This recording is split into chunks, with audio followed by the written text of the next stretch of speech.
Hello. We are going to study the sampling distribution, and as always, the simplest possible example is rolling a dice. So in this case, we are going to roll two dice. So suppose that you throw two dice and let x1 and x2 be the outcomes of the dice. So exactly, it's a random sampling. In previously, we thought a random sampling of 1,000 observations, but now you are just generating two observations at once. So one throw generates two observations. So one throw is one experiment, and from one experiment you get two observations. So it's a sampling distribution. It's a random sampling in some sense, and x bar is the average of the two outcomes. So x bar is calculated this way, a simple calculation. And let me ask you a simple question. What is the probability of x bar equals to 6? It's not that difficult. Take a few minutes and think about this, how you can calculate that. Okay, um, the answer is this. So for the average to be 6, the only possible case is to have 6 and 6 in two dice. So you can write this probability as this. So it becomes 1 over 36. They are independent. So the first dice and the second dice are independent.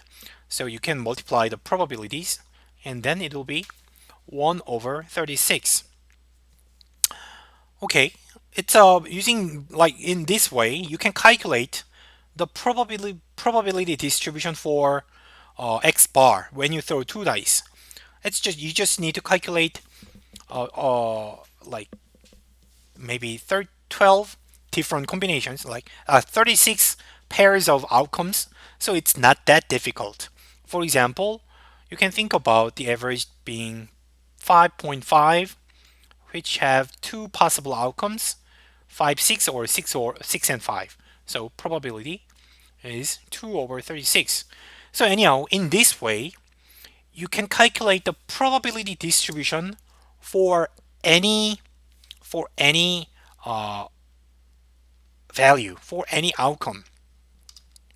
And so now let's think about the probability distribution in a histogram. So this is the starting point. This is the distribution for a single dice. So when you throw one dice, you know the probability at 1, 2, 3, 4, 5, 6 are equal. They're equal at all 6 points. So it's easy. And we just calculated the probability distribution of for the average of two dice, right? It's nicely looking. And up to this point, it is not that difficult to calculate the probability distribution like by hand. But when now from now on, I am going to increase the sample size. Not only two dice, but I'm going to throw five dice at once, and I'm going to throw 25 dice at once, and then we'll see how the sampling distribution changes. I used a computer. You don't need to know how to calculate the probability by hand, but I calculated the probability using computer. So when you throw five dice, the average of five dice results range from 1 to 6, of course, and it looks nice. It's more smooth and good looking distribution when you throw five dice, and when you increase the number of dice to 25, it becomes like this. So even more smooth. And still it ranges between 1 and 6, but the probability at 1 or probability at 6 is nearly 0.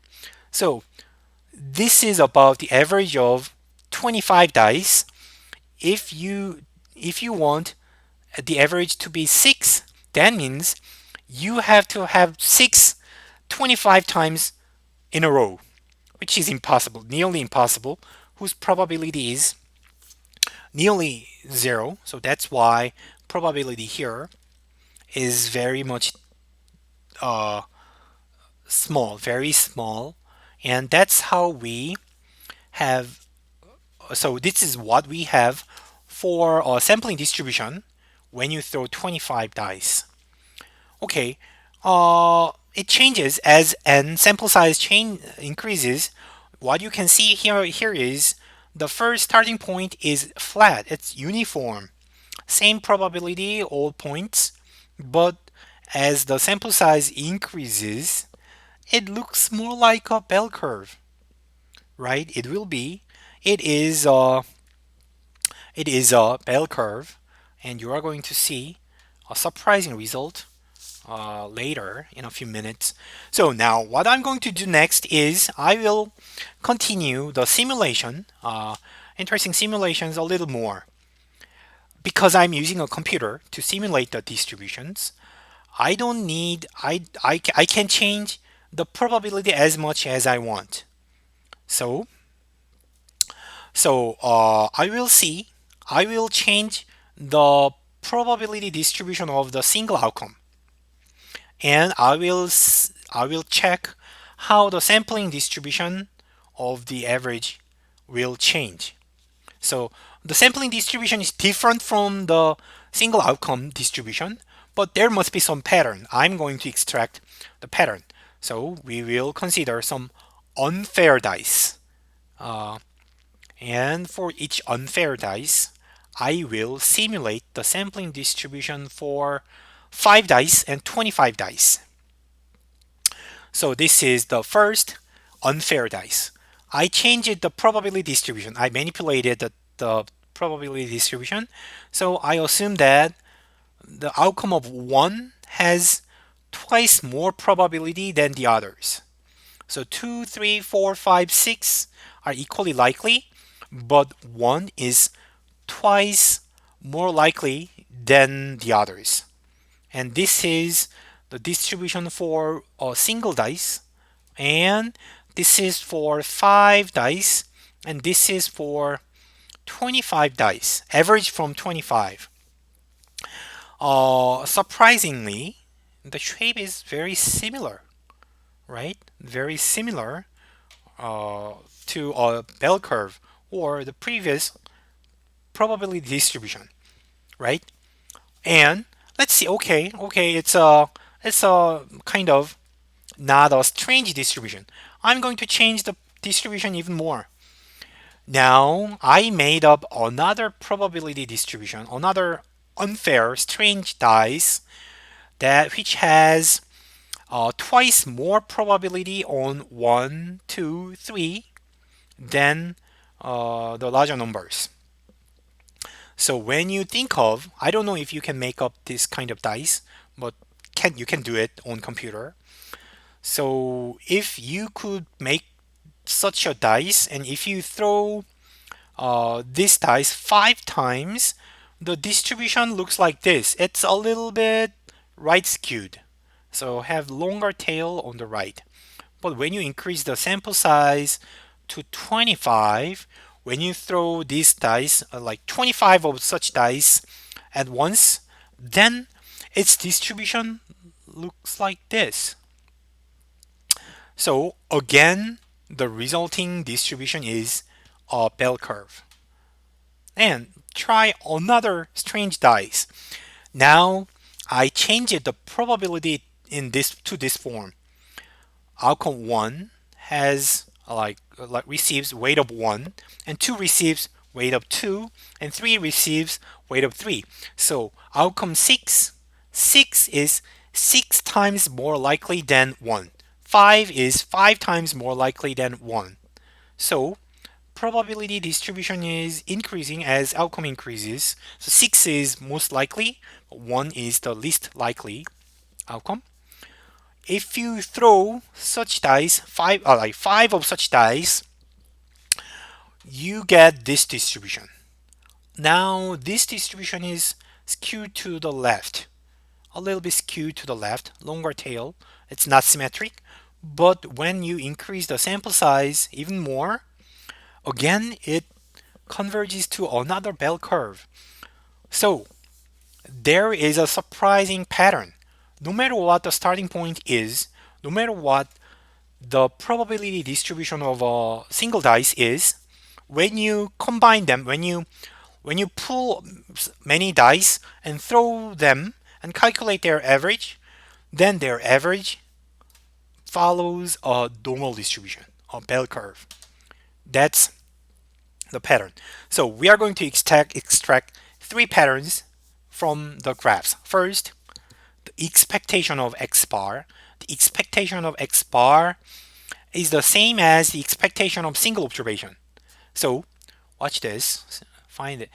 So when you throw a fair dice, the mean is, the center is 3.5. This is the middle point, and the middle point does not change. Always the distribution is centered around 3.5. And in this case, because there is a higher probability at 1, the actual mean, the mean is smaller than 3.5. Actually, the mean is about 3.166, something like that. So the mean is here, and also the mean is here, mean is here, and mean does not move. So the mean when you have n equals to 5 and n equals to 25, the center is the same. And in this case, when you have a higher probability up to 3, then the mean is even lower than the previous example, and still the mean for n equals to 5 and 25 are the same. So when the sample size increases, the mean does not change. In this case, the mean is above 4 and no change. These two have the same mean. So that's the pattern 1, first observation. The expectation of x bar, expectation of the average, does not depend on the sample size. It is always the same. That's number 1. And number 2, the variability of the distribution decreases as n increases. So, so as you see, it's dispersed this much, but when you increase the sample size, it's more concentrated. It's more distributed on a narrow area. So most of the probability ranges between 3 and like 5.5, right? But previously, in when n equals to 5, around 2 is still some, there are some probability, but the probability here is going down, and in the end, most of the probability is around the center. And this pattern is the same. Always the probability goes more like a spark, is a peak. It's more concentrated, and it's narrows down to the mean.